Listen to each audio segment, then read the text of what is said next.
Hey folks, and welcome back to Glenn and Adrian's Rock Talk. That's Adrian. And that's Glenn. And today we're returning to Babymetal. I think this is our 7th reaction overall.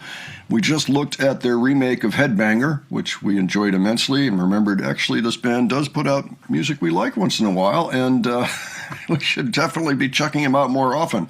We checked them out a couple years ago, I think for 5 reactions, something like that. And then decided, we kind of meandered away. We didn't necessarily write them off, but we got interested in other things. So it's a great time to come back. They are listed as a kawaii metal band, or a heavy metal band, or a J-pop band. Essentially, they are an idol band. They've got the 3 singers up front that front the whole thing. You've got musicians in the back that you might or might not see. But they're extremely important. Apparently they do change. Sometimes they change depending on what continent they happen to be touring. You know, they might hire other people, is my understanding. So we're looking at Gimme Chocolate today. This is one of their biggest songs. We have heard The Warning reference this song before, just in behind-the-scenes stuff. It's gotten a lot of attention. It was on their first album. The single came out in 2015. The album was actually out in 2014. It's a big deal, for Babymetal fans. In fact, I remember people requesting this back in the day. Adrian, do you have any thoughts ahead before we look at this? A song like Gimme Chocolate, it kind of sounds like it has to be Babymetal. Yeah, it kind of does. Especially early Babymetal, when they're all still pretty young. Yeah. Let's check this out, and we'll discuss afterwards. Gimme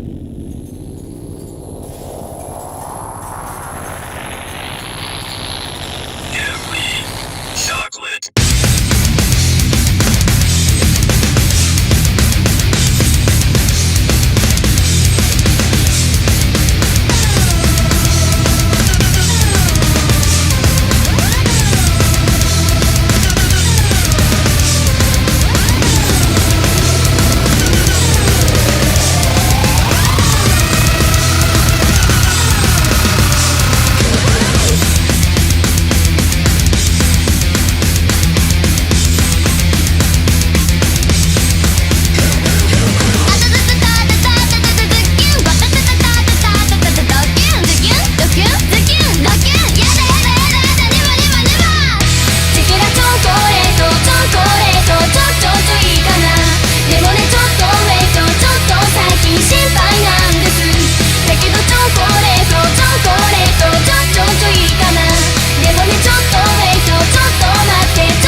Okay. Well, what'd you think, Adrian? I might have said this about Babymetal before, but I don't understand and I don't care.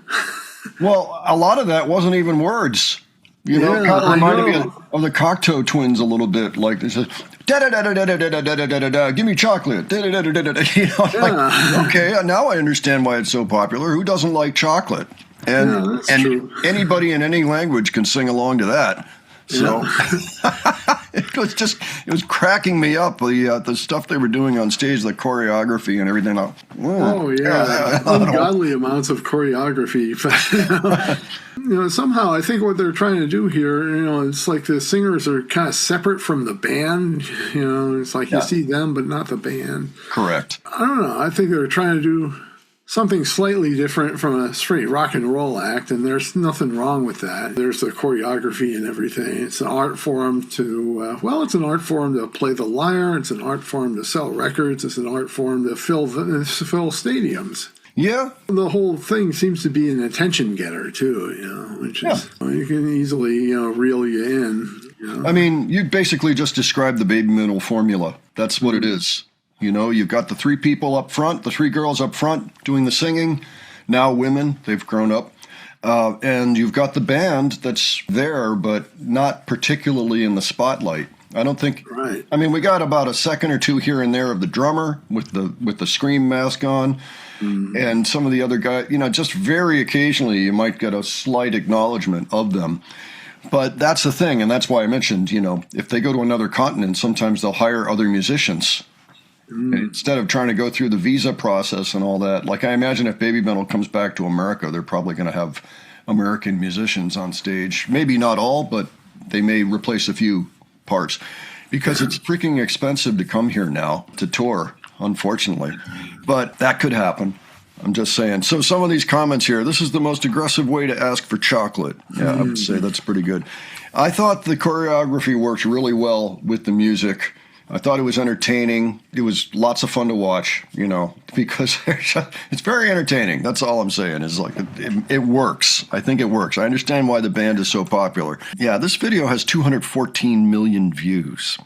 Okay, so it's a big hit. Think about 2/3 of the U.S. population. I mean, that's a lot of people. Yeah.